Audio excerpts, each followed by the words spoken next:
በዚህ ችለት የምትነግዱ ሰዎች አትጠቀሙ፣ አትግዙባት፣ አትሽጡባት፣ አትለውጡባት። የቻላችሁ በየሳምንቱ ስጋውን ደግሞ በየ15ቱ በ3 ብትዘገይ በወር ቢያቅተ ልደትን ጥምቀትን ትንሣኤን ስጋውን ደግሞ ያልተቀበለ ክርስቲያን አይባልም አለ መጽሐፉ ጀነት አይባልም። ታልባ ከ80 ቀን ጀምሮ ከስጋው ደግሞ ለይቴ እችን ሰንበት አክብሯት። ምጽአት ናት፣ ከባድ ናት። ታው የምትገዙትም ይቅርባችሁ፣ የምትሸጡትም ይቅርባችሁ። ታው እንመለስ። ከባድ ናት ይችላል። እግዚአብሔር ይሁነን። እናንተ ልጅ ርዕሱን እነግራችኋለሁ። ከዳዊት በኋላ እሴይ ዳዊትን ወለደ አባቱ። እናቷ የዳዊት እናቱ ሆብሌ ኢትዮጵያዊ ናት። ማህፀኗን ባልኮላት ዘማሪ ልጅ። ጣቶቹ በገና ደረደሩ፣ ክንቦቹ መሰንቆ በጡ። አቤት መታደል!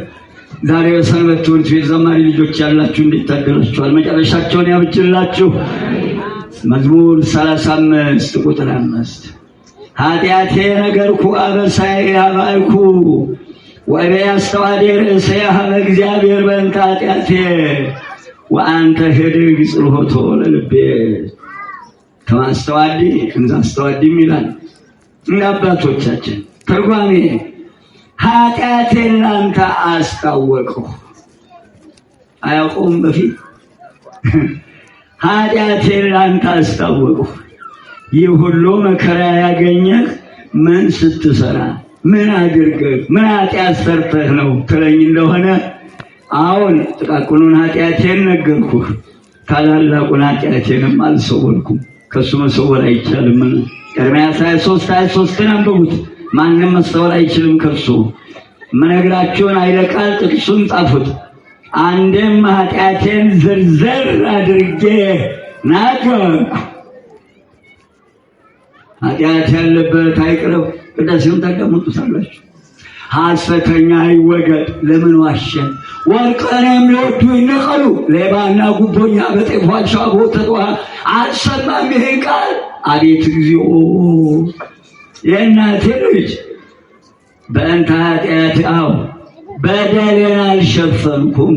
ለልዑል እግዚአብሔር መተላለፌን እነግራለሁ። ይህንን ይዘው ገደል የገቡ ሰዎች አሉ። መተላለፌን ኃጢአቴን ለእግዚአብሔር እነግራለሁ። የእናቴን አያውቅም ማለት ነው። ኃጢአታችን እንንገረው። አያውቅም፣ አላየም። አንዴም ስለ ኃጢአቴ ሰውነቴን ከእግዚአብሔር ጋር አጽናለሁ፣ አዋቅሳለሁ፣ አካስሳለሁ። ወአንተ ህድግ ጽልወቶ ለልቤ፣ አንተም የልቤን ኃጢአት ተውህልኝ። አንድም አንተ የልቤን ኃጢአት ይቅር አልከኝ። አንተም የልቦናዬን ክህደት፣ አንድም የልቦናዬን ሽንገላ፣ አንድም የልቦናዬን ግፍ ተውክ፣ ይቅር አልከኝ። ይቅር ይበላል። ራሴን ከልዑል እግዚአብሔር ጋር ሳካስስ ሳዋቅስ እነሆ አንተ ግን በቸርነትህ ይቅር አልከኝ። ይቅር ይበላል። ለአብ ለወልድ ለመንፈስ ቅዱስ ምስጋና ይሁን። የእናንተ ልጅ ዛሬ ምኩራብ ነው። ለማታው ጉባኤ እተወዋለሁ። የመጣሁበት ሌላ ርዕስ ነው። ጥያቄው በፊት 41 ዓመቴ ነው። አዲስ አበባ አይኔ እያየ ነው የተንፎቀፎቀችው አዲስ አበባ። አይ ጉድሽ አለ ምክንያት አልተንፎቀፎቀችም። እንጃ እንግዲህ እንመጣውን አናውቅም። ለማንኛውም አባቶቻችን በ8ኛው ሺህ ቤተሰብ በዛል የሚኖርበት የለም እንጂ ታላቁ ነብይ ኢሳይያስ ደግሞ በ13ኛው ምዕራፍ በሚያማምሩ አዳራሾቻችሁ አይጥና ፈልፈል ጉጉት ጅብ ያድርበታል፣ አጋንንት ይዘፍኑበታል ይላል 13 ምዕራፍ ትንቢተ ኢሳይያስ። አየናት ልጅ ከመጣሁ ነው እንዴት ተንፎቀፎቀችው። ለማንኛውም ይሄንን አህላመ ስጮህ ጥያቄ ስለበዛብኝ አዘጋጅቻለሁ። ርዕሴ የሚለው ኑዛዜ ነው። ምን አይነት ኑዛዜ? 2 ትርጉም አለ። እኔ ወደዛኛው አልገባም። በህይወትም እያሉ በሞት የሚያወርሱት ኑዛዜ ይባላል። እኔ ግን የምገባው በሁለቱ ሰዎች መካከል በካህኑና በመናን መካከል ያለው ኑዛዜ ነው የምናገረው። የአባቶቻችን አምላክ ከኛ ጋር ይሁን። እንደ ደሃ መቃብር ገፋ አደርገዋለሁ። ሙሉ ሰዓት ላይ ነው የጀመርኩት። የእናቴ ልጅ እንዳለው ምናልባት እሱ ይወስንልኝ። አውደ ምሕረቱ የመንፈስ ቅዱስ ነው። እኔም መወሰን አልችልም። ምጥ የያዛትን ሴት ማስቆም አይቻልም፣ ማገድም አይቻልም። በንስሐ የሚወለዱ አሉ፣ በክህደት የሚወለዱ አሉ። መምህር አይታገድም። ቅዳሴ ተጀምሮ አቁም አይባልም። እናንተ እግዚአብሔር ከኛ ጋር ይሁን፣ ትዕግስቱን ያድለን። ኑዛዜ ማለት ምንም ሳያፍሩ ምንም ሳይፈሩ የሰሩትን ኃጢአት ዝርዝር አድርጎ ልዑል እግዚአብሔር ለሾመው ካህን መንገር። ካህናቱ የሚሾም ማን ነው? እግዚአብሔር። ኑዛዜ ማለት አጥርና ጨለማን ተገና አድርጎ ስፍራን በመለወጥ ጭንብል ለብሶ ቀንና ሌሊቱን ምክንያት አድርጎ ሳያፍሩ የሰሩትን ኃጢአት ያርመሰመሱትን ኃጢአት ያለምንም መፍራት እንደሰሩት ሳይፈሩ እንደሰሩት ሳይፈሩ ይሄን አድርጋለሁ ብሎ መንገር ነው ኑዛዜ ማለት ከልዑል እግዚአብሔር ቅጣት በፊት የገዛ አንደበቱን ከሳሽ የገዛ ልቦናን ምስክር አድርጎ ከእግዚአብሔር ቅጣት በፊት ራስን በክሰስ ኑዛዜ ይባላል። ቅድም አላያችሁትም? ዳዊት ራሴን አዋቅሳለሁ፣ ክህደቴን፣ ሸንገላዬን እየተሸነጋገርን ነው። ከሁሉም ማዝነው አንድ አልጋ ላይ የሚተኙ ባልና ሚስት እየተሸነጋገሩ መኖራቸው ያሳዝነኛል። እንደው ምን ወልደን ምን ትተን እንሄድ ይሆን? እንደው በዚህ ዘመን ያልወለዳችሁ ልጅ የምትሹስ ትኖር ይሆን? የምትኖሩትስ ምን አይነት ልጅ ስጠምብላችሁ ልመናችሁ? የተክልየ እናት እግዚአብሔር የማያገለግልህን ለእኔም ለአንተም የማይበጀውን አትስጠኝ፣ ማህፀኔን ዝጋው ይሉት ነበረ። ተክልዬ ብፁዕ አባታችን ተወለዱ። ከ24ቱ ካህናተ ሰማይ ምንኩስና መላእክትን እኮ መሆን ነው። የእናቴ ልጅ አባቶቻችን መነኮሳት መላእክትን መሆን እኮ ነው ምንኩስና። መላእክትን መሆን እኮ ነው ድንግልና። ነበረው ቅድስና። አዲስ አበባ ቆሙ እኮ መርካቶ ከገባ ሰነበተ። ሻሹንም ቆሙንም የሚቀልዱበት ሰዎች አሉ። ይብላኝላችሁ መጨረሻችሁ እንበላለን ብላችሁ መበላታቸው ያሳዝነኛል። ንጹሐን አባቶች፣ ንጹሐን ካህናት ላይ ከምናገረው ኑዛዜ ማለት ከእግዚአብሔር ቅጣት በፊት ሕሊናን ልቦናን ምስክር አድርጎ ራስን መቅጣት ኑዛዜ ይባላል። ቀጥሎ ኑዛዜ ማለት ቀድሞ ወደ ነበርኩበት ኃጢአት ወደዚያች ላለመመለስ ራሴን በራሴ ወስኜ ወደዚያ አንተን ወደ አሳዘንኩበት ኃጢአት ላልመለስ ዳግም ብሎ ራስን ከሶ ኃጢአትን ተናዞ እግዚአብሔር ፊት መቆም፣ ከዚያ በኋላ በንስሐ ሕይወት መኖር። ሁለተኛ ኃጢአቱን ተናዞ ጨርሶ ወደዚያች ኃጢአት ላለመመለስ የሚኖር ሰው በንስሐ ሕይወት ይኖራል። ክርስቲያን የሆነ ሁሉ በተለይም ሥጋው ደሙ ውስጥ ያላችሁት ሕይወታችሁ በንስሐ ሕይወት እየኖራችሁ ነው ማለት ነው። የእናንተ ለመሆኑ ንስሐ ማለት ምን ማለት ነው? ንስሐ ማለት ማዘን፣ መጸጸት፣ ማልቀስ፣ መመለስ። ጸጸቱ ምንድን ነው? ያንን ሁሉ ኃጢአት ሰርቼ ይሄን አድርጌ ባርከኝ አንተ ቸር ጌታ፣ ደረቱን እየደቁ ጫንን እየጠፉ ቸርነቱን እያደረጉ መኖር። ሁለተኛው ወደዛች ኃጢአት ላለመመለስ የንስሐ ሕይወት ይባላል። መጸጸቱ ያ ነው። ንስሐ በተዋሕዶ ቤተ ክርስቲያናችን ልሳን ወይም ቋንቋ ክርስቲያን የሆነ ሁሉ የሚኖርበት ዓለም የንስሐ ሕይወት ይባላል። የንስሐ ሕይወት ማለት ቀደም ሲል ተሳስተን ወደ ሰራነው ኃጢአት ላለመመለስ ወስኖ ቀድሞ በሰራነው ኃጢአት በተናዘዝንበት ኃጢአት እግዚአብሔር ያደረገልንን ይቅርታውና ፍቅሩን እያደነቁ መኖር የንስሐ ሕይወት ይባላል። ሰው ኃጢአቱን የሚናዘዘው ለማን ነው? ሁለተኛው 23 አርዕስት ነው፣ አልጨርሰውም ዛሬ። ደግሜ የምመጣ ከሆነ ዛሬ ማደሬን አላውቅም። ለማንኛውም ቅዱስ እስራኤል ለጌታዬ ነግሮ ዕድሜ ካስጨመረልኝ ተመልሼ መጣ ይሆናል። የምናገረውም የሚመልሰኝ ከሆነ የእናቴ ልጅ ሰው ኃጢአቱን ለማን ይናዘዛል? ለካህን። ሰው ኃጢአቱን ለካህን መናዘዝ እንደሚገባ በወንጌላችን በሕገ ኦሪቱ ዘሌዋውያን የእናቴ ልጅ 5 ከቁጥር 5 ጀምሮ ሙሉን አንብቡት። ኃይለ ቃሉን ብቻ እናገረዋለሁ። በደለኛ የሆነ የሰራውን ኃጢአት ለካህን ይናዘዛል። ስለሰራው ኃጢአት ለልዑል እግዚአብሔር የበደል መስዋዕት ያቀርባል። የእንስሳቱን ደም አርዶ ረጭቶ ያቀርባል በሕገ ኦሪት። እርሱም ካህኑ ኃጢአቱን ያስተሰርይለታል። ልብ አድርጉ፣ የካህናትን ስልጣን እያያችሁት እንድትሄዱ። ኢያሱ 7 ምዕራፍ ላይ ቀደም ከተናገርኩት ወንጌል ጋራ መዝሙር ጋራ ይያዛል። መዝሙር 35 ቁጥር 5 አካን የሚባል ሰው ነበር። በዘረፋ መካከል ሰረቀና ደበቀ። እግዚአብሔር አምላክ ኢያሱ 7 ምዕራፍ አንብቡት። እነሆ ጦርነት አነሱባቸው ፍልስጤማውያን እስራኤላውያን።